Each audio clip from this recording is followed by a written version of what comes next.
Ito yung mga dahilan kung bakit sinasabi ng mga eksperto na ang China parang nabubuhay na sa 2050s. Unang-una, nandiyan yung mga traffic signs. Wala na silang karatula sa poste. Instead, laser projectors na ang bumabagsak diretso sa kalsada, complete with glowing zebra lines at moving arrows na nag-a-adjust kapag rush hour. Literal na nagdi-disco ang intersection. Pero yung traffic nila, disiplinado pa rin. Dito mo marirealize, okay, parang nasa 2050 na nga talaga sila. Tapos meron din silang tinatawag na ladder building. Imaginein mo yung skyscraper na hindi diretso pataas. Bawat palapag, parang hagdan na umaakyat paunti-unti sa langit. Hindi lang creative ang mga Chinese. It's pure architectural poetry in steel and glass. At kung akala mo normal pa rin ang mga trend nila, pues, may autonomous metro sila na tinatawag na worm train. 2 coach lang, walang driver. Parang caterpillar na gumagapang sa makikitid na rail. Compact, efficient, at sobrang tahimik. Sa atin, kapag yung MRT tahimik, ibig sabihin sira ang aircon. Ito pa, sa Shanghai, may underwater museum sa Guangfulin Park. Sa unang tingin, para silang binaha. Pero no,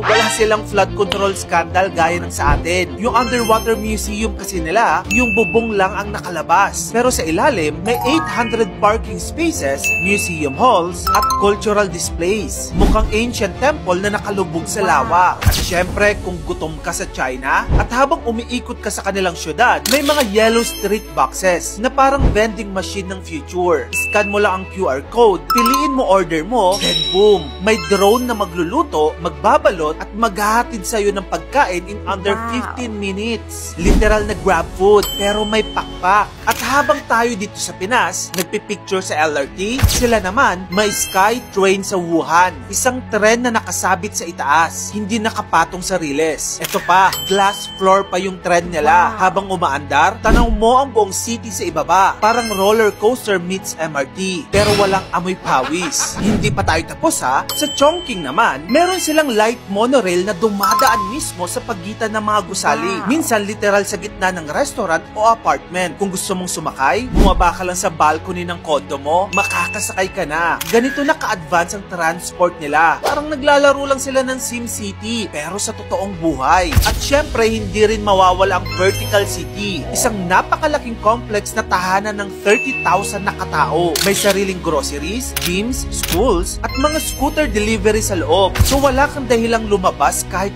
umulan, umaraw, o kahit magka-zombie apocalypse pa. Isang building lang, pero may sarili silang ecosystem. Grabe nga ang China, no? Parang talaga sila nabubuhay sa 2050s. Habang sa atin dito sa Pinas, ang sobrang traffic pa rin ang laging trending. Sa tingin mo, ma-achieve rin kaya natin yan dito sa Pinas? Kung gusto mo pa na mag-ito pang amazing contents, dito lang yun sa channel ko, kaya mag-follow ka na. Subscribe ka na rin sa aking bagong YouTube channel. Yun lang, maraming salamat sa panonood mga kamagkano.